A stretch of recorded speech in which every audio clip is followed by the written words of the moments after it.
made a shocking discovery. I need you to get me in touch with NASA immediately. Well, NASA and I aren't really on speaking terms these days. Oh, that'll change. When you tell them that the moon is out of orbit.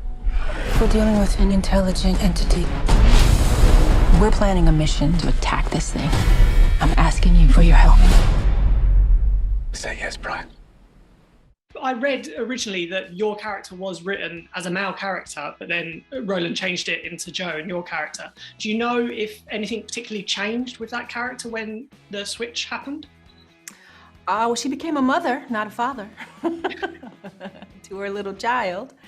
But other than that, I think the character was written for someone who was fairly intelligent, someone who had, you know, some brawn to them, and someone who was a parent.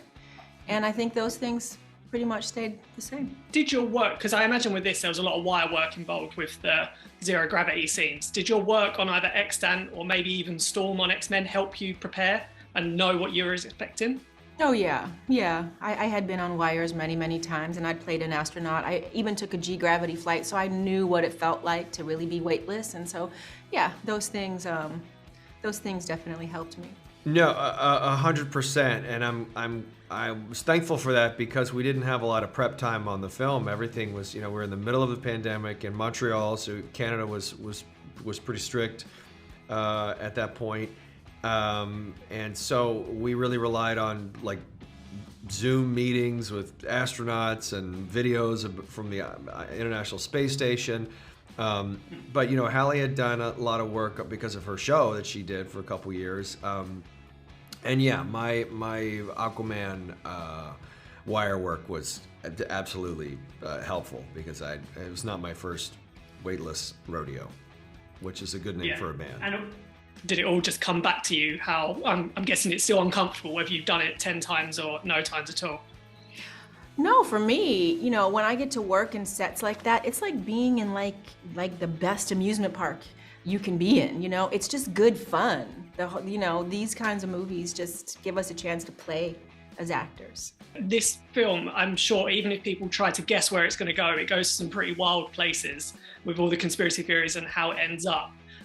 On set, obviously, you wouldn't have seen everything. It would have been green screen, but how did it compare what you imagined on set to what you eventually saw in the finished film?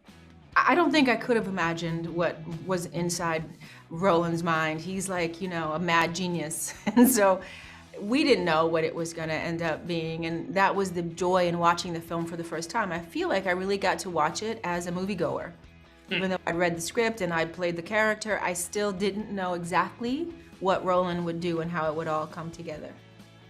We gave up trying to imagine it because we just had no idea. Like they would show us a little, what's called a previs, so it's a pre-visualization, and it just looks like a bad video game, like someone didn't finish the video game, somewhere between Minecraft and I don't know. So but you can kind of get an idea, and then it was basically like, yeah, it's this, but it's a lot cooler, and you're like, okay, whatever that means. So we had no idea. You know, and that was the first time, or at least the first time in a long time, where it's because they're just making this stuff up. We had no idea. So when you see it all together, it was very cool. It was very cool.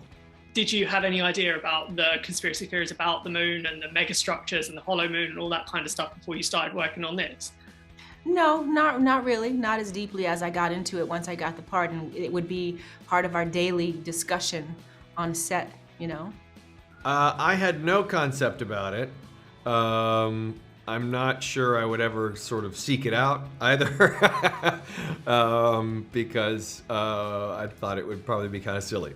So yeah, no, I was not into megastructures previous to this movie. Did it? Has this film changed your mind about it? Has it made you, encouraged you to look at it for it more, or is it kind of confirmed? I think so. I think it encouraged me to think more deeply about it. Yeah, for sure. Well, what do you think? Yeah, no, I think I'm good. I think the moon is a lovely rock up in the sky that controls gravity in our water. There you go. Great. Just finally, what are you hoping audiences get from Moonfall now? It's coming out in cinemas next week. I just really hope that people actually dare to go out to the theater. I know it's a tricky time to be out in the world, but if you are, desperate and to go out and see a big movie on a big screen again, this is a perfect movie for IMAX. If you really just need to get out of your house because we've all been so shut in for 2 years now, I would say go. It'll be a fun ride. You'll take 2 hours to escape your reality. You'll have something put on your mind that maybe wasn't on your mind before, but at the end of the day, I think you'll have a fun time watching what was in the mind of this